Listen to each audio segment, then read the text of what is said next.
Est-ce que tu as déjà eu un coach pour t'aider à atteindre tes objectifs, que ce soit de perte de gras ou de prise de masse? Puis quand tu étais avec cette coach-là ou ce coach-là, ben, tu faisais tes affaires, tu étais constant dans tes habitudes, sur la nutrition, l'entraînement, tes steps, etc. Mais quand tu as décidé d'arrêter pour peu importe la raison avec cette coach-là ou ce coach-là, ben, tout d'un coup, tu t'es rendu compte que quelques mois plus tard, ben, coudonc, moi, mes habitudes ont comme pris le bord. J'étais vraiment plus ça coche lorsque j'étais avec mon ou ma coach. Aujourd'hui, je t'explique exactement pourquoi ça t'a fait ça, selon la psychologie, et je vais te dire comment te sortir de ça. Donc, avant que je t'explique pourquoi ça a fait ça, ben, il faut que je te mette une certaine compréhension de ce que c'est la psychologie de la motivation. Parce que si je ne fais pas ça, on va direct dans le vif du sujet, tu ne vas rien comprendre. Donc, je vais m'assurer qu'on part sur des bonnes bases ensemble. Donc, on va voir un peu quelle est la définition de la motivation et la psychologie de la motivation. Donc, la définition de la motivation, c'est force qui pousse à agir, motif de l'action. Je vais focuser sur le dernier bout, motif de l'action. Donc, ça te prend un motif pour passer à l'action. C'est ça la motivation. Si tu n'as pas de motif pour agir, tu agiras pas. C'est du gros bon sens, je pense que vous comprenez très bien. Si je prends un exemple fitness, si tu veux bien manger ou faire tes steps, ça va te prendre des motifs pour faire ces actions-là. Parce que si tu n'en as pas, tu ne passeras pas à l'action. Donc, déjà là, on peut enlever l'espèce de Ah, ben, j'avais pas de motivation aujourd'hui. C'est faux parce que tu en avais des motifs de passer à l'action. Ce qui t'a fait que tu n'as pas passé à l'action, c'est tout autre chose. Ça peut être justement les raisons derrière lesquelles tu veux passer à l'action ne sont pas bien balancées. Ça peut être l'anxiété dans la tâche en elle-même. Ça peut être un million d'affaires que je ne peux pas te dire de même dans une caméra qu'il faut que je t'aille en avant de moi en coaching pour être capable de comprendre dans ton cas qu'est-ce qui fait ça. Donc, pour simplifier, moi, j'aime bien dire que le motif de passer à l'action, on pourrait appeler ça des raisons. Okay? Donc, c'est quoi tes raisons de faire telle affaire? C'est quoi tes raisons de vouloir atteindre tel objectif? Donc, moi, je le simplifie en disant, ben la motivation, c'est les raisons derrière lesquelles on veut faire quelque chose. Donc, sans raison, il n'y a pas d'action. Là, tu dois te dire, pourtant, j'ai des raisons de passer à l'action. J'ai un objectif. Ouais, c'est pas aussi simple que ça. La première étape, oui, tu l'as, c'est d'avoir des motifs de passer à l'action. Parce que si tu n'as pas ça, tu ne le feras pas. Étape numéro 2, c'est d'avoir ces raisons-là, ces motifs-là, dans les bonnes catégories. J'y arrive pour l'explication des catégories. Étape numéro 3, c'est de s'assurer que dans nos raisons et dans l'objectif en soi, les 3 besoins de base psychologiques de la motivation sont maximisés. Étape numéro 4, c'est de s'assurer que tout ce qui est émotion négative est bien géré, bien contrôlé et qu'on a une relation pas intelligente, je pense pas le bon terme, mais une relation saine et réfléchie de réagir face à ces émotions-là. Donc, bien souvent, on ne parle pas ici d'évitement. Et étape numéro 5, c'est de s'assurer d'avoir des renforcements internes. Donc, tout ça va faire en sorte que tu vas passer à l'action. Donc, ce n'est pas aussi simple que, ben, un coup que j'ai mes motifs, je vais y aller. Ça ne se résume pas aussi simple que ça. Pour aujourd'hui, on va se concentrer sur l'étape numéro 1 et numéro 2. Mais sachez que passer à l'action, c'est pas mal plus gros que tu penses. Bon, revenons aux différentes catégories de raisons. Il y en a 5. Donc, exemple, on continue, là, je veux perdre du gras, je veux prendre la masse, donc j'ai des motifs de passer à l'action. Donc, je dois faire des steps, j'ai des motifs okay, de passer à l'action. La première catégorie où tes motifs peuvent se retrouver, on appelle ça des raisons externes, des motifs externes. Donc ici, on peut parler d'argent, de cadeaux, éviter une punition, etc. Donc, c'est comme, ah, mais je fais mes steps parce que je vais me faire donner 50 $. Donc, tu comprends que le motif derrière lequel tu passes à l'action, ce motif-là est de l'ordre de l'externe, on parle de l'argent. Ensuite, deuxième catégorie, on appelle ça des raisons introjectées, des motifs de passer à l'action introjectés. On parle ici d'éviter de paraître pas discipliné. Ça se dit mal, ça, mais on ne veut pas montrer au coach qu'on n'est pas discipliné. On parle ici de ne pas décevoir le coach. On parle ici de rencontrer des attentes externes. Puis on parle également ici d'éviter de paraître paresseux aux yeux du coach. Mais on pourrait parler aussi dans l'introjecté de parce que je veux être beau, belle sur la beach, parce que je veux être accepté dans un groupe, parce que tous mes amis s'entraînent, parce que tout le monde court sur la planète, fait que je vais courir. On est dans un introjecté ici. Donc, les motifs de passer à l'action sont de l'ordre du introjecté. Après ça, on tombe dans des raisons qui sont plus identifiées. Donc, ici, tu n'aimes pas nécessairement, exemple, faire tes steps. Ce n'est pas une activité que tu tripes, mais tu es capable d'identifier que cette action-là va te permettre d'atteindre quelque chose qui est réellement important pour toi. Donc, Exemple, hey, j'aime pas trop ça courir, mais je sais que c'est vraiment bon pour la santé cardiovasculaire. Et pour moi, c'est une de mes valeurs fondamentales de vieillir en santé, d'être en santé. Donc ça, on appellerait ça une raison identifiée avec une de tes valeurs. Donc tu ne tripes pas nécessairement là-dessus, mais tu reconnais l'importance de de passer à l'action sur cette tâche-là. Dans la quatrième catégorie, on passe aux raisons intégrées. Ici, c'est intégré à toi, dans le sens où ça fait partie de tes valeurs, ça fait partie de qui tu es comme personne. C'est comme pas t'entraîner, ça serait, ou pas faire des steps, whatever, c'est comme pas vraiment toi, ça serait bizarre. Donc ici, c'est vraiment intégré et ça se dit mieux en anglais, là, mais en symbiose avec soi-même. Et la dernière catégorie, on rentre dans la catégorie intrinsèque. Donc ça, c'est comme l'activité en soi, ta récompense est à l'intérieur. Donc, le motif de passer à l'action se situe dans l'activité en soi. Donc, si tu dis, moi, je vais au gym parce que quand je suis dans le gym en train de m'entraîner, je me sens tellement bien, on pourrait dire que c'est de l'intrinsèque. Mais si c'est, je vais au gym, je m'entraîne pour comment je me sens après, ce n'est pas, la récompense est après, elle n'est pas dans l'activité, c'est pas intrinsèque. Donc, voici les 5 catégories que vos motifs vont se retrouver dedans. Ce qui est important de comprendre, c'est que vous avez plus, tu sais, mettons, là, perdre du gras, là, vous allez avoir beaucoup de motifs. C'est juste, ils sont majoritairement situés où ces motifs-là? Parce que si c'est des motifs de raison externe ou introjectés, je vous le dis, ça ne t'offrira pas à run. Ça ne t'offrira pas. Vous allez avoir des up and down, vous allez dire, ouais, je ne suis pas motivé, je ne suis pas discipliné, je ne suis pas constant. Ça, c'est parce que tu es dans du externe, du introjecté. En partie. Il y a bien d'autres choses qui peuvent expliquer ça, mais en partie. Parce que si c'était réellement intégré avec qui tu es, tu n'aurais pas de la misère à le faire. C'est intégré avec qui tu es et tes valeurs. Tu comprends-tu? Fait que c'est pas intégré. Si tu n'es pas constant, c'est pas grave. Là. By the way, c'est pas une défaite. Là. Mais si tu as de la misère de constant, c'est pas intégré. Point final. OK? Là, après ça, il y a des travaux qu'on peut faire pour ajouter des motifs intégrés et rajouter de la motivation et rajouter du gaz et de l'énergie pour faire ces actions-là. Mais ça sera un sujet pour un autre podcast. Bon, maintenant, revenons au sujet du podcast d'aujourd'hui. Pourquoi, quand j'ai un coach, je suis motivé, puis quand je ne l'ai pas, ben j'arrête d'être constant? Bien, si vous avez bien compris les différentes catégories, quand tu as un coach, là, ça va être pour tout le monde. Et c'est pas grave, OK? Juste le dire. Quand tu as un coach, tu t'ajoutes des raisons introjectées de passer à l'action. Entre autres, tu ne le fais pas juste pour ça. Là. Je ne suis pas en train de dire que tu te prends un coach pour ça.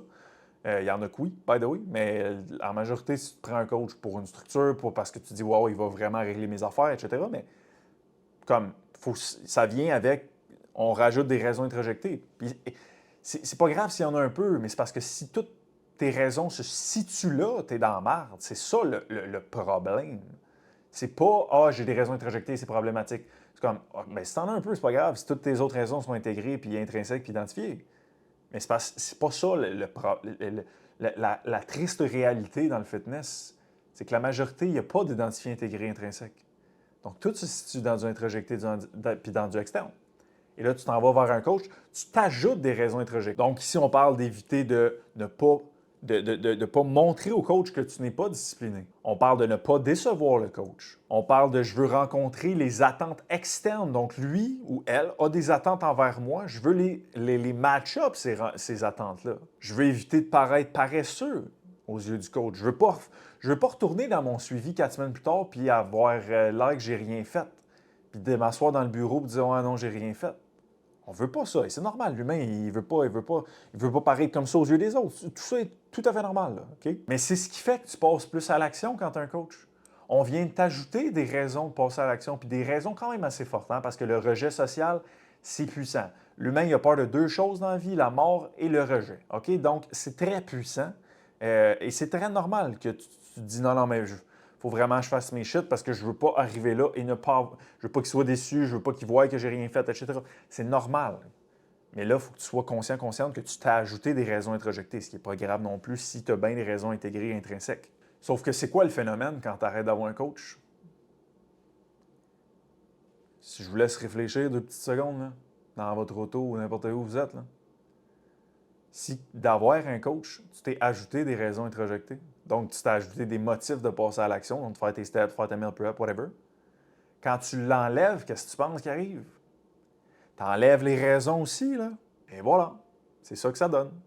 Donc, si tu étais super sacoche ou plus sacoche quand tu avais un coach et que quand tu n'as plus de coach, c'est très difficile, ça veut dire que les raisons introjectées étaient assez fortes pour te faire pousser à prendre action, mais dès qu'on te les a enlevées, il n'y a pas assez d'intégrés identifiés pour que tu maintiennes ça. C'est ce que ça me dit. Tu as peut-être encore un peu d'introjecté pour tout ce qui est paraître aux yeux, paraître beau, belle aux yeux des autres, tout ce qui est de l'ordre de fitter dans la société, dans des groupes, mes amis, etc. Mais c'est moins fort que de dire, moi, dans un mois, je m'en vais rendre des comptes à quelqu'un qui va checker si j'ai fait mes affaires, puis je veux vraiment pas qu'il soit déçu, je veux pas qu'il me voie de même, je veux pas ci, je veux pas ça. Il y a certains traits de personnalité qui vont amplifier ce phénomène que je décris là. Il y a certains traits de personnalité qui vont moins rendre ça fort, mais il y a définitivement des traits de personnalité du Big Five qui vont amplifier ce phénomène-là. Absolument, absolument. Puis ceux et celles qui avaient des coachs, qui ont arrêté d'avoir des coachs et qui sont restés constants, ça c'est une preuve que leurs raisons, ben ils en ont beaucoup plus dans du identifié, intégré, intrinsèque. Donc ça leur resté collé parce qu'il y avait assez de gaz pour faire leurs actions. Il y avait assez de motifs pour passer à l'action. That's it. Mais c'est ça qui se passe. Quand vous avez un coach, vous ajoutez des raisons introjectées. Combien de fois j'ai entendu « Ah là, je veux me prendre un coach parce que je veux être accountable. » Ça, moi, à mes oreilles, c'est « Je veux me prendre un coach pour m'ajouter des raisons introjectées parce que je ne comprends pas pourquoi je ne suis pas capable de faire mes shit sans avoir des raisons introjectées. » C'est ça que ça me dit, moi. Mais personne ne parle de ça. Ah, non.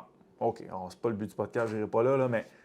Donc, c'est ça le phénomène d'avoir un coach. C'est qu'on rajoute des motifs de l'action de la catégorie introjectée. Et lorsqu'on enlève le coach, on enlève ces raisons-là. C'est ça le problème avec les raisons externes. C'est que quand tu enlèves la carotte, tu ne cours plus après rien. Là. C'est ça de dire hey, je vais te donner 50$, tu fais tes steps. Hey, bravo, tu as fait tes steps. Mais si je ne te donne plus 50$, tu vas arrêter de le faire. C'est la même chose avec l'introjecté. C'est pour ça, en partie, que les gens qui tombent en couple, souvent, ils partent sur une bonne dérape. Parce qu'ils s'entraînaient beaucoup pour la vision des autres, trouver quelqu'un que les autres le trouvent beau, belle. Et là, on trouve qu'est-ce qu'on voulait. Donc, la carotte n'est plus là. Et voilà, on arrête. Ou, du moins, on n'arrête peut-être pas, mais Christy, qu'on a de la misère à être constant après. C'est un peu en partie ce phénomène-là également. Bon, maintenant, on est rendu à l'étape sur comment remédier à cette situation-là parce que je pense que ça je ne sais pas qui pourrait pas être visé, pas visé, mais qui ne pourrait pas se sentir interpellé par ce que je dis dans cet épisode-ci. Donc, comment remédier à ça? Numéro 1, je le répète, c'est pas grave d'avoir des raisons introjectées, c'est pas grave d'avoir un coach. C'est pas ça que je dis. Ce que je dis, c'est que ça ne doit pas juste être ça. Parce que si c'est juste ça tes raisons, en partie introjectée, externe, je rajoute un coach introjecté, puis c'est comme, je ne sais pas trop qu'est-ce que j'aime, je veux perdre du gras parce que je veux perdre du gras, mais parce que je me sens pas bien dans ma peau. OK, mais tu te sens pas bien dans ta peau, dans quelles circonstances? C'est comme, il va falloir fouiller ici. Là. C'est comme, quand que je suis en maillot à la plage d'Oka. OK, mais c'est parce que c'est de l'introjecté, cette histoire-là. Donc, vous voyez, c'est pas simple. Mais définitivement que c'est pas grave d'en avoir. C'est juste une question d'avoir identifié, intégré, intrinsèque pour que le ratio soit plus favorable dans ce sens-là. Et je dirais que c'est pas grave non plus pour un objectif qui est court terme. Donc, mettons que vous avez un photoshoot, là, vous êtes comme, hey, moi, je vais m'injecter une dose d'introjecté pour me donner plus de gaz comme c'est court terme. J'ai aucun problème. J'ai des problèmes avec rien, là, mais ça, je ne verrais pas le mal. C'est intelligent, Chris. C'est comme, hey, je le sais que ça va être tough. C'est court terme. Je vais m'injecter de l'introjecté pour encore plus avoir du gaz. Hey, je fais un 42 km, je vais me prendre un coach, puis je vais le mettre sur les réseaux sociaux. Fait que je vais avoir plein d'introjectés, mais ça va me donner plus de gaz pour réussir mon 42. Je ne vois pas nécessairement qu'est-ce qu'il y a de mal là-dedans. Mais si on est là for the long run, pour transformer notre physique comme pour le maintenir, là, genre, on se comprend-tu? Là? C'est comme tu veux perdre 20 livres parce que tu perds 20 livres pendant une seconde ou tu veux perdre 20 livres pour le reste de ta vie? Si tu es là pour changer ton physique pour le reste de ta vie, on se comprend que c'est pas court terme, c'est long terme. Mais là, l'introjecté, à la seconde que je l'enlève, tu vas arrêter tes bonnes habitudes. Donc, on ne veut pas qu'il y ait tant de raisons qui soient là-dedans. On veut qu'il y ait beaucoup plus identifié, intégré, intrinsèque. Et là, tu vas me dire, OK, cool, comment je fais ça? Bon, ça, c'est le bout où c'est plate. Je peux pas dire vite de même que faut que tu fasses. Avec un client, je peux passer 2 heures à explorer pourquoi il n'y a pas plus de raisons que ça, puis sur quel angle on peut aller pour ajouter ces raisons-là. Et c'est ça maintenant qu'on fait chez HL. C'est comme, OK, on veut perdre du gras, on veut prendre la masse, mais c'est parce que le problème, c'est pas que les gens ne savent pas quoi faire. Le problème, c'est que les gens ne le font pas. Et c'est pas parce qu'ils sont pas bons, c'est parce qu'on ne leur a pas montré comment organiser le processus mental pour faire en sorte d'appliquer une habitude pour le reste de leur jour. Et c'est là où on fait le pont entre les deux. On va bien te montrer qu'est-ce qu'il faut que tu fasses, mais on va aussi s'assurer de travailler ces processus mentaux de l'autre côté pour que tout ça colle ensemble et produise de vrais résultats sur le long terme. Mais je peux quand même te donner quelques pistes. Numéro 1, pour avoir des raisons identifiées, il faut que tu sois capable de les identifier à des objectifs qui sont importants pour toi. Et la fin de la phrase est très pertinente. Important pour toi. Fait qu'il faut que tu te connaisses. Il faut que tu saches c'est quoi qui est important pour toi. Il faut que tu aies des passions et il faut que tu aies des buts dans ces passions-là. Si tu n'as pas ça, ben c'est dur d'identifier des raisons comme à des trucs importants pour toi si tu n'as pas ces affaires-là.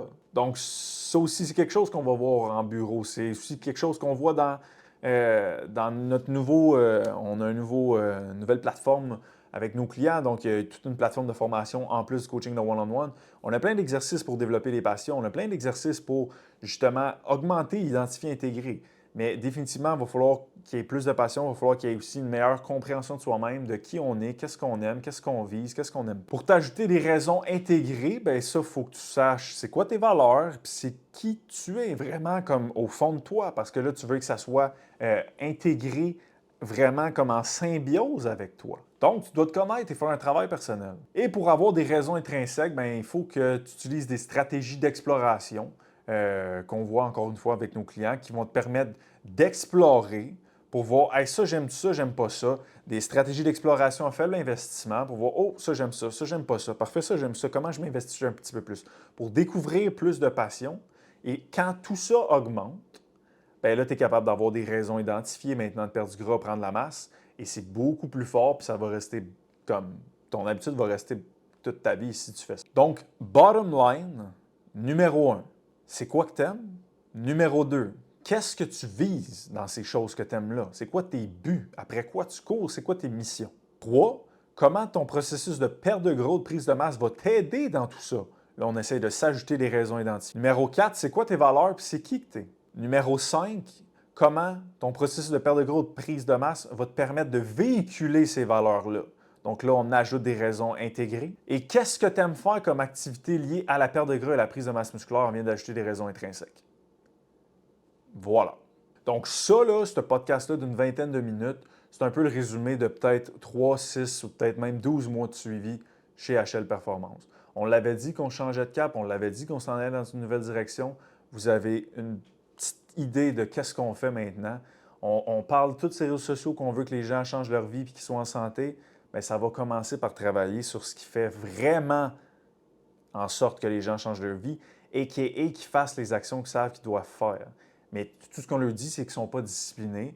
Puis tout ce qu'ils se disent à eux-mêmes, c'est « Ah, je ne suis pas bon, je suis là, je n'étais pas motivé. » C'est pas ça du tout qui se passe. Donc, voilà. Si tu veux t'aider avec tout ça, on a créé une formation 100% gratuite pour aider les gens qui ont de la difficulté à être constants avec leur alimentation, à perdre leurs prochains 15 livres tout en gagnant de la masse musculaire.